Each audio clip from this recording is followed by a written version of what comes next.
नमस्कार दोस्तों, अगर आप पहली बार बीएड का फॉर्म अप्लाई किए हैं तो शायद आपको बीएड के पूरे प्रोसेस के बारे में इन्फॉर्मेशन नहीं होगी। तो आज के इस वीडियो में हम बीएड के पूरे प्रोसेस के बारे में आपको बताएंगे। इवन आप फॉर्म भरे हैं उससे लेके एडमिशन तक की जो पूरा प्रोसेस होता है उसके बारे में आज डिस्कस करेंगे। तो आप पूरी वीडियो से लास्ट तक जरूर बने रहिएगा। वीडियो अगर आपको अच्छी लगे तो लाइक और शेयर ज़रूर कर दीजिएगा। हे गाइस, मैं हूं अशोक सिंह और आप देख रहे हैं अलग क्लासेस। चलिए वीडियो को शुरू करते हैं। हमेशा अपडेट रहने के लिए सब्सक्राइब करें और फिर बेल आइकॉन पर क्लिक करें। तो सबसे पहले बीएड का फॉर्म आता है जिसे आप लोग अप्लाई करते हैं। उसके बाद एडमिट कार्ड आता है और फिर आपको एग्ज़ाम देना पड़ता है। एग्ज़ाम देने के लिए बेसिकली एक दिन में सभी का एग्ज़ाम होता है जिसमें 2 शिफ्ट होता है, एक शिफ्ट फर्स्ट और एक शिफ्ट सेकंड। ठीक है, 2 शिफ्ट में आप एग्ज़ाम देते हैं। उसके बाद एग्ज़ाम के कुछ दिन बाद आपका रिज़ल्ट अनाउंस किया जाता है। रिज़ल्ट में आपका स्कोर कार्ड आता है, उसमें आपने कितने मार्क्स प्राप्त किए हैं वो होता है, साथ ही आपका रैंक कितना है वो होता है। ठीक है, स्कोर कार्ड जारी होने के बाद फिर उसके बाद बीएड के काउंसलिंग का डेट अनाउंस किया जाता है।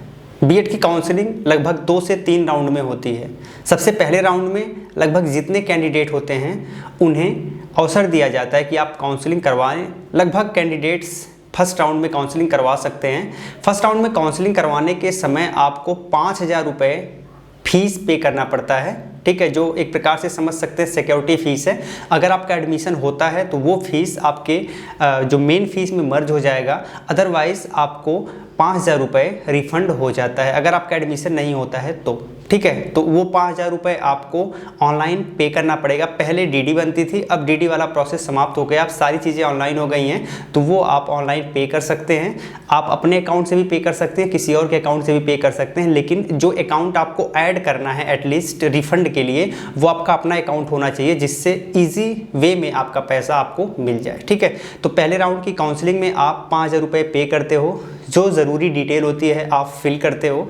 ज़रूरी डिटेल फिल करने के बाद फाइनली काउंसलिंग होती है और आपको दिखाया जाता है कि आप कौन कौन से कॉलेज को चूज कर सकते हो। तो वो आप उन कॉलेज में से आपको जो भी कॉलेज चूज करना है वो आपको लॉक करना है। फिर फाइनली उसका रिजल्ट आता है। अगर आपका रैंक अच्छा है तो जो आपने कॉलेज चूज किया है वो मिल भी सकता है, और अगर आपका रैंक अच्छा नहीं है तो हो सकता है कि वो कॉलेज आपको ना मिले। ठीक है, अगर कॉलेज मिल जाता है तो आपको एक पीरियड दिया होता है कि किस पीरियड में आपको एडमिशन लेना है, और फाइनली उसके लिए आपको ऑनलाइन ही फीस पे करनी पड़ती है। ठीक है, तो 52,250 रुपये पहली बार फीस होती है। शायद इस समय कुछ कम हो गई है, जो भी है वो आपको वेबसाइट पर शो करेगी। कॉलेज को फीस आपको पे करना है ऑनलाइन। तो जैसे ही आप फीस पे करते हो आपका अलॉटमेंट लेटर जारी हो जाता है। आप कॉलेज में जाके फाइनली एडमिशन ले सकते हो। ठीक है, तो ये एक तरीका होता है फर्स्ट राउंड वालों के लिए। अब जिनको मनचाहा कॉलेज नहीं मिला है वो सेकेंड राउंड के काउंसलिंग में भी पार्टिसिपेट कर सकते हैं। सेकेंड राउंड के काउंसलिंग में फिर आपको 5,000 रुपये पे करने की ज़रूरत नहीं है,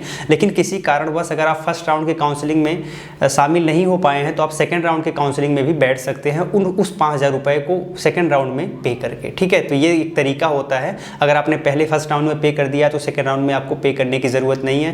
फिर आपको कॉलेज, सेम प्रोसेस है, कॉलेज आपको चूज करना है। इस बार भी अगर आपको कॉलेज नहीं मिला तो आप थर्ड राउंड की काउंसलिंग में भी पार्टिसिपेट कर सकते हैं। कॉलेज मिल गया तो आप एडमिशन ले सकते हैं। वैसे लगभग जितने सरकारी कॉलेज होते हैं वो फर्स्ट राउंड के काउंसलिंग में ही लॉक हो जाते हैं। तो सेकेंड राउंड के काउंसलिंग में और थर्ड राउंड के काउंसलिंग में आप मनचाहा प्राइवेट कॉलेज प्राप्त कर सकते हो। ठीक है, तो 3 राउंड की काउंसलिंग खत्म हो जाती है। उसके बाद भी अगर आपको मनचाहा कॉलेज नहीं मिला तो जो चौथा आपको अटेम्प्ट मिलता है वो आता है डायरेक्ट एडमिशन का। अब आप जिस कॉलेज में एडमिशन लेना चाहते हो सीधे आप वहाँ पर संपर्क कर सकते हो। हो सकता है कि वहाँ पर अभी सीट रिक्त हो, तो अगर वहाँ पर सीटें अगर रिक्त हैं तो वो आपका एडमिशन डायरेक्ट ले लेते हैं, तो आपका एडमिशन डायरेक्ट भी हो जाता है। तो ये पूरा का पूरा बीएड का प्रोसेस है, फॉर्म भरने से लेके एडमिशन तक। तो आपको इस प्रकार से बीएड में एडमिशन मिल जाता है। तो हमने बीएड के लगभग पूरे प्रोसेस को बहुत जल्दी में डिस्कस कर लिया है। आप बताइए आपको ये वीडियो कैसी लगी, कमेंट में लिख के। अगर अच्छी लगी हो तो लाइक और शेयर ज़रूर करिएगा। फिर मिलते हैं एक नई वीडियो में, तब तक के लिए जय हिंद।